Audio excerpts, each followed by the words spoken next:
وعايزة أقول لكم إنه أنا وعمي فضلنا نحب بعض، لكن كاتنين حبيبة أو زوج وزوجة لمدة سنين، يعني من ساعة ما بدأت أكبر. وعمي ده كان حاجة مهمة أوي في حياتي، وهو كان بالنسبة لي كل حاجة في الدنيا، وكمان كان بيحصل بينا كل حاجة، وما كانش حد دريان بالعلاقة اللي بينا ولا كنا بنعمل إيه. عشان كده هو ما كانش عايز يتجوز، ولا أنا كمان كنت عايزة أسافر لأهلي، ولا أنا كنت عايزة أتجوز، ودايما أي حاجة غلط آخرتها وحشة. أنا نشأت في أسرة مكونة من أب وأم واتنين إخوات أولاد، وهم كانوا أكبر مني. أنا كنت أصغر واحدة في إخواتي، وكان بابا وماما وإخواتي بيحبوني أوي، وبيحاولوا على طول إن هم يسعدوني. ولما وصلت لسن المدرسة، ماما قدمت لي في مدرسة فرنساوي، وكانت مدرسة كويسة أوي. وماما كانت طول عمرها نفسها إن أنا أدخل المدرسة دي، لأنه الطالبات بيتخرجوا منها ومستواهم كويس أوي في اللغة وفي الدراسة، يعني في التعليم بشكل عام. وفعلا دخلت المدرسة وبدأت الدراسة فيها، ولما وصلت ل10 سنين ماما وبابا جات لهم فرصة شغل كويسة أوي، هما الاتنين في بلد عربية. ماما وبابا كانوا بيشتغلوا هنا هما الاتنين، بس الشغل اللي جالهم في البلد العربي كانت مرتباتهم بكتير من المرتبات اللي هما بياخدوها هنا. وبدأت أمي وأبويا يفكروا إن هما يسافروا عشان يعني يكونوا نفسهم ويحسنوا دخلهم كأسرة. وهم قبل السفر نقدر نقول يعني كانوا أسرة متوسطة أو فوق المتوسطة، فهم سافروا وأخدوا معاهم خواتي الاتنين. دول كان سهل إن هم ينقلوا المدارس تانية في البلد اللي هم رايحين لها، لكن أنا سابوني في مصر عشان أكمل دراستي في نفس المدرسة.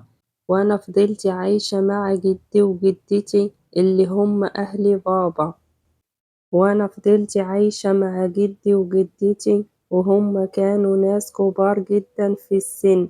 وكان ليا أعمام وعمات تانيين غير عمي الصغير ده، لكن كلهم كانوا كبار ومتجوزين ومخلفين. وكان واحد بس اللي لسه مش متجوز، وهو أصغر واحد في عمامي. المهم فضلت عايشة في بيت جدتي من وقت ما كان عمري 10 سنين، وعمي الصغير ده كان عمره 22 سنة، وكان لسه مخلص كلية وبيشتغل. وهو كان لسه عايش مع جدي وجدتي اللي هم كانوا ناس كبار في السن، وكان هو اللي بيراعيهم. وأنا كانت طول الشهور اللي بيبقى عندي فيها دراسة كنت ببقى قاعدة في مصر، لكن أول ما باخد أجازة الدراسة كنت ساعتها بسافر وأقضيها مع أسرتي في البلد اللي هم فيها. وأنا كنت مبسوطة وسعيدة بحياتي وأنا عايشة في بيت جدي وجدتي. وعمي كان فاضي، الصبح كان بيروح على شغله، وبعد الظهر كان بيبقى قاعد في البيت. وهو ما كانش ولا خاطب ولا متجوز ولا مرتبط. ولو أنا عايزة أشتري هدوم أو أي حاجة هو اللي كان بيروح معايا. وعدت السنين بتجري، وأنا بدأت أكبر ودخلت ثانوي، وبقى عندي 17 سنة. وأنا كنت عايشة سعيدة ومبسوطة بمدرستي وأصحابي والحياة اللي أنا كنت عايشاها في بيت جدي. واللي حصل بعد كده حاجة أغرب من الخيال، حاجة مش ممكن حد يقدر يصدقها. وأنا خلصت ثانوي ودخلت الجامعة، وفضلت برضو عايشة في بيت جدي وجدتي معاهم ومع عمي.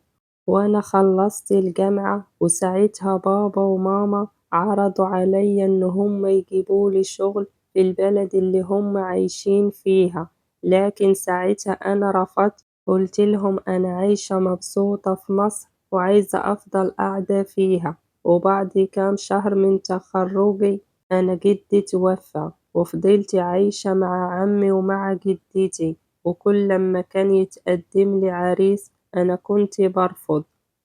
وإحنا فضلنا أنا وعمي بنحب بعض مش كبنت وعمها، لكن كاتنين حبيبة أو زوج وزوجة لمدة سنين، يعني من ساعة ما بدأت أكبر.